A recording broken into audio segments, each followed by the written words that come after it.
अपने हाथों को हिलाओ। Thank you Jesus. खुदाबंद आज तेरा पवित्र आत्मा अजीब और अचंभी रीति के साथ इन वचनों के द्वारा इनकी ज़िंदगी में कार्य करे। आज ये बाइबल टीचिंग, आज इस वचन का सुनाया जाना और सुना जाना बरकत का कारण हो।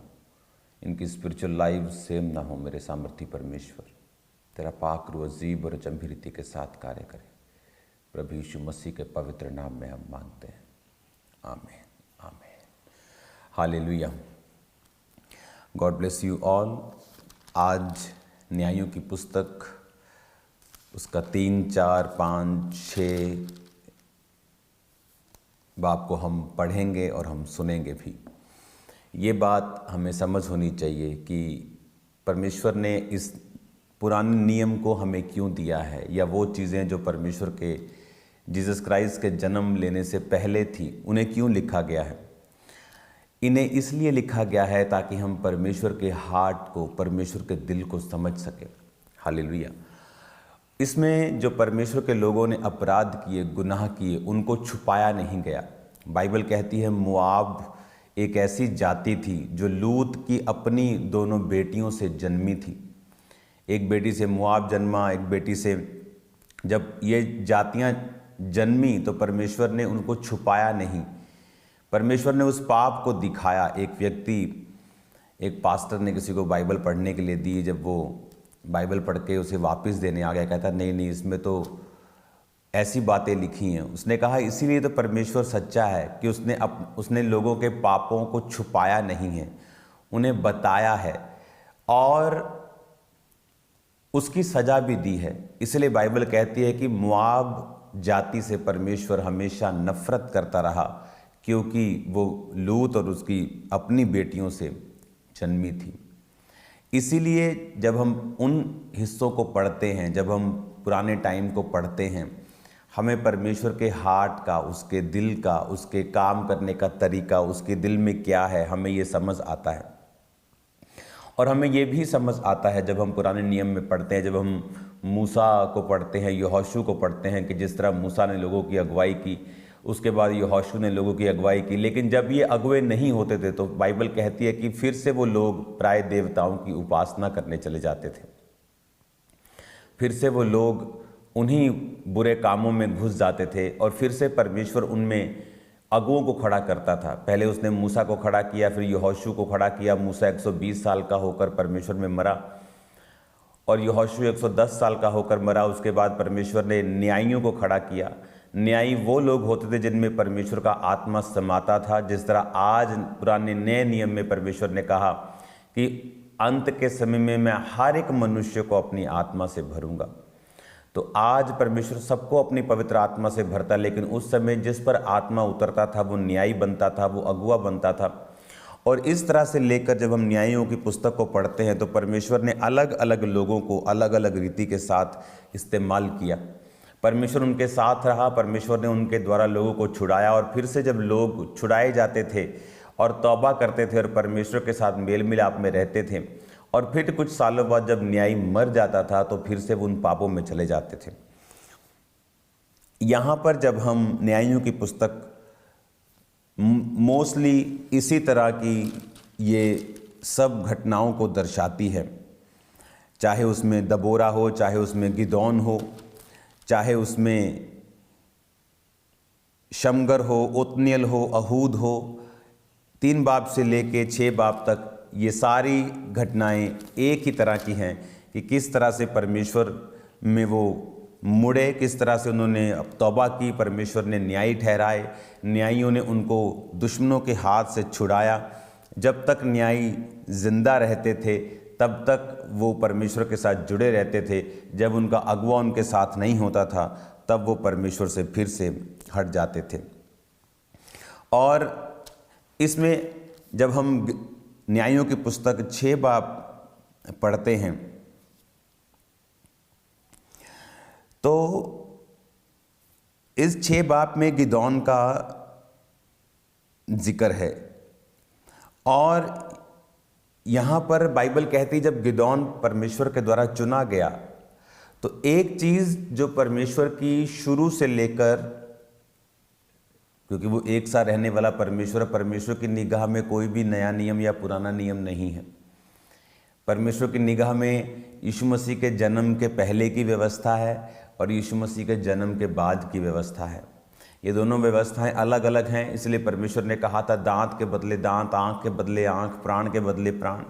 क्यों कहा था? अगर वो ना कहता तो यहूदी कौम बची ना रहती। अगर वो बची ना रहती तो उद्धारकर्ता कभी भी पैदा ना होता।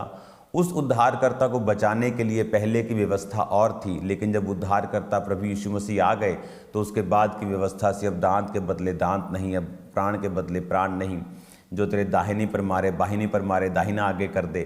तो ये व्यवस्था चेंज हो गई और अब जीसस क्राइस्ट जब आ गए। लेकिन एक चीज़ आपने हमेशा से ये देखी होगी, जब गिदौन को चुना गया, जब गिदौन को परमेश्वर ने कहा कि शूरवीर सूरमा यहोवा तेरे संग है, तो बाइबल कहती है कि उसने कहा कि प्रभु तेरा आयत में कि यदि यहोवा हमारे संग होता तो विपत्तियां हम पर क्यों पड़ती। 15 आयत में लिखा, प्रभु विनती सुन, मैं इज़राइल को कैसे छुड़ाऊं। देख मेरा कुल मनुष्य में सबसे कंगाल है और मैं अपने पिता के घराने में सबसे छोटा हूं।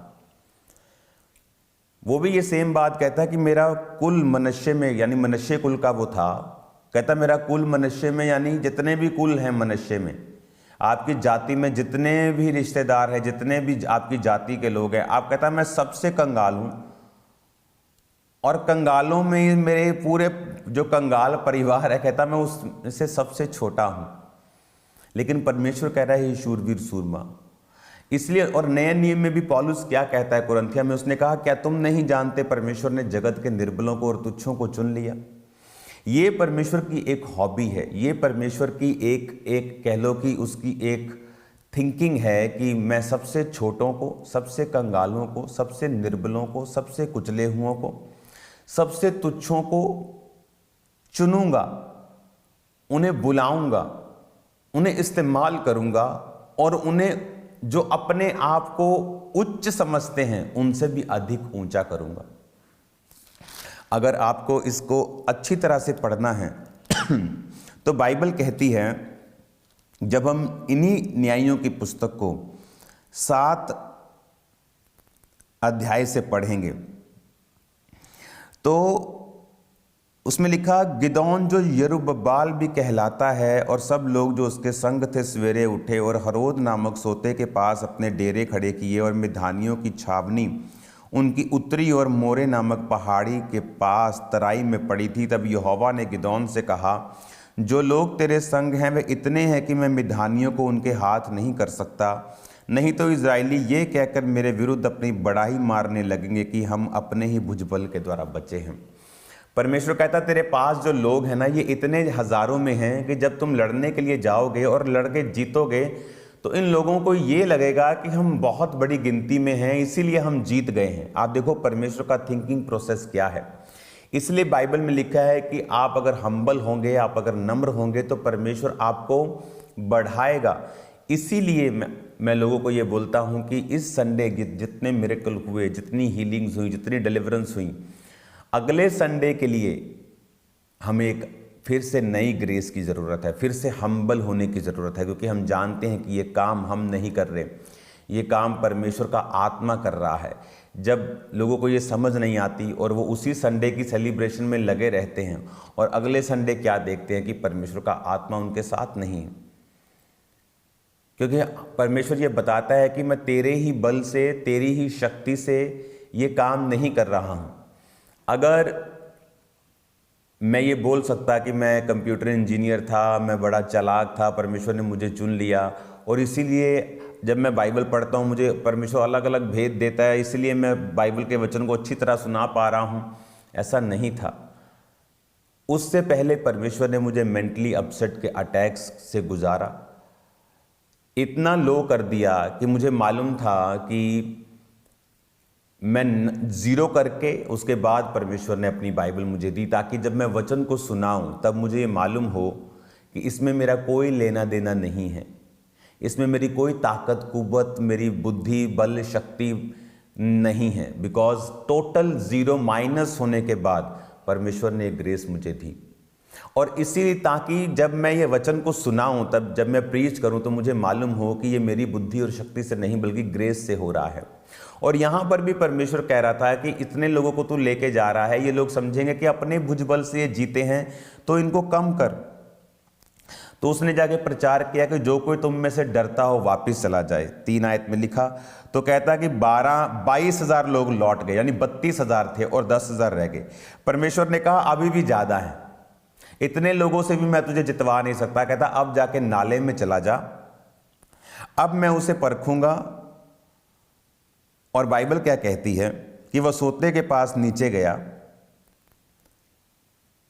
और परमेश्वर ने कहा जितने कुत्ते के समान जीभ से पानी चपड़ चपड़ करके पिए उन्हें अलग रख, वैसे ही वो जो घुटना टेक कर पिए।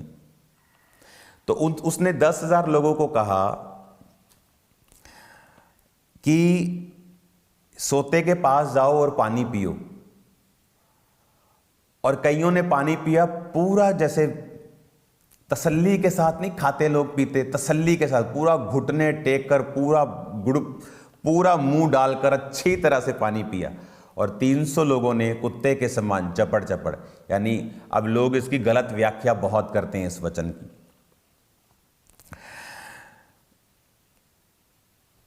जब उन्होंने कुत्ते के समान चपड़ चपड़ पीने का मतलब कि उन्होंने पानी भी पिया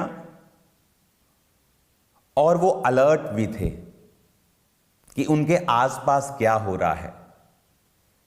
अगर आप कुत्ते को पानी पीता हुआ देखें तो वो जब पानी को पीता है तो वो इधर उधर उसकी पूरी निगाह होती है। अगर आप जानवरों को पानी पीता हुआ देखें तो उस सोते में जहां मगरमच्छ होते हैं वो पूरी, अगर आप शेर को भी पानी और चीता को भी कभी पानी पीते हुए देखें, मैं बचपन से बहुत डिस्कवरी वो चैनल मुझे बहुत देखने का शौक था जानवरों का, तो अगर आप देखेंगे तो वो बहुत अलर्ट होकर पानी पीते हैं कि अगर उन पे अटैक हो, उनके पास समय हो वापस मुड़ने का। लेकिन जो लोग घुटने टेक कर ऐसे पानी पिया कि अगर उन पे अटैक होता है उनके पास कोई चांस नहीं है बचने का। तो गिदोन को भी रीजन चाहिए था कि किस रीजन से तुम उनको बोल दोगे कि भाई तुम नहीं जाओगे, तुम जाओगे, तो वहां लड़ाई झगड़े का कारण बनता। तो उसको जेन्युइन रीजन चाहिए था। तो पहला रीजन उसने निकाला कि जो लोग तुम में डरते हैं वापिस चले जाओ। देखो भाई, अब पूरी बात यहां नहीं लिखी, वो हो सकता है उसने कहा देखो भाई तुम्हारे छोटे छोटे बच्चे हैं, तुम मर भी सकते हो, बच्चों को कौन संभालेगा, तुम्हारी वाइफ विधवा हो जाएगी, तुम्हारी मम्मी रह जाएगी, बाप देखो तुम्हारा बीमार है। तो कई तरह की बातें इमोशनल उसने की होंगी, तो वो कुछ वापिस चले गए। वो ऐसे नहीं कहता कि हाँ भाई तुम जाओगे तुम नहीं जाओगे, बोलेंगे कि मैं क्यों नहीं जाऊंगा, या वो क्यों जाएगा, या मैं क्यों नहीं जाऊंगा, या मैं क्यों जाऊं। तो इन बातों से बचने के लिए परमेश्वर अपने अगुओं को बुद्धि भी देता है। हालेलुया। तो ये बुद्धि परमेश्वर ने उसको दी जो अपने कुल में सबसे कंगाल और अपने कुल में सबसे छोटा था। तो आप इमेजिन कर सकते हैं कि एक व्यक्ति को परमेश्वर एक नीची जाति से, नीचे लेवल से, बीमारी से, किसी को नीची जाति से, किसी को नीची बीमारी से, जातियां भी हम ही ने बनाई हैं, लेकिन जो इस दुनिया की पॉइंट ऑफ व्यू से मैं आपसे बात कर रहा हूं, गरीब, तुच्छ, बीमार, पागल व्यक्ति, उनको परमेश्वर चुनता है अगुवा होने के लिए, ताकि जब वो अगुवाई करे और उसकी अगुवाई में इतने बड़े बड़े काम हो, उसको ये मालूम हो कि ये मेरी बल और कुव्वत और शक्ति से नहीं हो रहा है, इसका कारण परमेश्वर है। और जब उन लोगों को जिनकी अगुवाई गिदोन कर रहा था, तो वो ऐसे ही लोगों को वापस नहीं भेज सकता था। अब 10,000 रह गए, 22,000 चले गए। अब 10,000 में भी परमेश्वर कह रहा है ये बहुत ज्यादा, ये लोग समझेंगे कि हमारी बल और ताकत से हम जीते हैं। अब नीचे सोते में ले जाओ और सबको बोलो पानी पियो, और जो घुटने टेक कर पिए, यानी जो आराम से अलर्ट होके बिना किसी अलर्टनेस के पिए, उनको निकाल दे। उनको बोल के तुम अलर्ट नहीं थे। लेकिन जो कुत्ते के समान चपड़ चपड़ पिए, जो इधर भी देख रहे उधर भी देख रहे, पानी भी पी रहे हैं, जो जिनको मालूम है पूरी परिस्थिति का, अटैक के बारे में, उनको चुन। तो वो 300 व्यक्ति निकले। इसकी राइट व्याख्या वचन की ये है। और जब उन 300 व्यक्तियों को चुना गया जब यहोवा ने 7 आयत में लिखा, गिदोन से कहा, इन 300 चपड़ चपड़ पीने वालों के द्वारा मैं तुमको छुड़ाऊंगा और मिधानियों को तेरे हाथ में कर दूंगा और अन्य सब लोग अपने अपने स्थान को लौट जाएं। और अब जब इस वचन को हम पढ़ते हैं, इसमें हमें ये समझ आती है कि परमेश्वर ने कहा कि इन 300 जो चपड़ चपड़ करके पानी पी रहे हैं, इनको अलग कर ले। और आगे की अगर आप इनको पढ़ेंगे, इस स्टडी को अगर आप करेंगे, तो किस तरह से परमेश्वर ने उसको खाली घड़ा दिया, गिदोन ने नरसिंगा दिया, उसने उन्हें अपने घड़े को तोड़ा जाने से पहले। तो ये स्टोरीज आप खुद भी स्टडी करेंगे और खुद भी पढ़ेंगे, ताकि आपको खुद भी बाइबल के साथ जुड़ाव और इसकी महत्वता जो है हमेशा मालूम हो। तो इन चीज़ों से हमें ये समझ आती है कि परमेश्वर अपनी महिमा, अपनी ग्लोरी किसी को नहीं देता। और परमेश्वर, अगर आप तुच्छ हैं, अगर आप रिजेक्टेड हैं, आपके अंदर रिजेक्टेड स्पिरिट है, लोग आपको रिजेक्ट करते रहे हैं, इसका मतलब परमेश्वर आपको एक्सेप्ट करेगा। अगर 4 ने आपको छोड़ा तो लाखों लोग आने वाले समय में आपको एक्सेप्ट करेंगे। हालेलुया। मैंने अपनी लाइफ में शुरू से बातों को नोटिस किया था कि मेरी उस तरह से संसार में मैं नहीं रिश्ता था जिस तरह से लोग थे, और रीज़न मुझे समझ नहीं आता था, क्योंकि परमेश्वर ने मुझे अपने लिए अलग करके रखा हुआ था। तो आपको फिर जब आप परमेश्वर में आएंगे, आपको परमेश्वर में आने का मकसद और आपको अपनी लाइफ की इवेंट्स का मकसद फिर समझ आएगा, और कोई सवाल आपकी लाइफ में फिर नहीं होगा। God bless you all. इस वचन को मैं कंटिन्यू जारी रखूँगा, और मेरा बिलीव है कि आप लोग इस वचन से, इस टीचिंग से बरकत पा रहे होंगे और स्पिरिचुअल ग्रोथ को ले रहे होंगे। God bless you all. Sunday को स्पेशल प्रभु भोज की मीटिंग में आपको फुल फैमिली और प्रभु भोज आपको अलग अलग करके दिया जाएगा, उनको हिस्सों में बांट कर दिया जाएगा और प्रार्थना के साथ दिया जाएगा। और मेरा बिलीव है आप लोग सेम नहीं होंगे। आज शाम को प्रार्थना पहाड़ की प्रेयर्स में फिर मिलेंगे। मेरा बिलीव है ये वर्ड, ये टीचिंग आपको सेम नहीं रहने देगी। Hallelujah. God bless you all. कल फिर रोज़ की रोटी को कंटिन्यू मैं जारी रखूँगा, और जो वर्ड, जो डीप वर्ड आप सुनेंगे, आप उसे लिखें, आप उसे समझें। हालेलुया।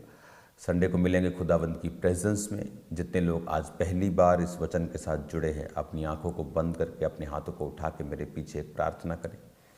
बाकी सब लोग ये प्रार्थना करके उनका साथ दें। बोले, प्रभु यीशु मसीह, मैं पापी हूँ, मुझे माफ़ करें, अपने लहू से धोएं, मुझे अपनी संतान होने का अधिकार दें, मेरे जीवन में आए, प्रभु यीशु मसीह के पवित्र नाम में। आमीन। Hallelujah. God bless you all. शाम को मिलते हैं खुदावंद की प्रेजेंस में। आप सेम नहीं होंगे। जो प्रेयर माउंटेन की प्रेयर्स को कर रहे हैं, वो शैतानी बंधनों से फ्री हो रहे हैं। मैं आपको बता रहा हूँ, आप उनकी लाइव्स में चेंज देख रहे हैं लोगों की, क्योंकि वहाँ पर कोई टाइम वेस्ट नहीं है। जस्ट आप ऑन करेंगे 8, उसके बाद फायर और प्रेयर और फायर और प्रेयर आपका वेट कर रही होगी। God bless you all.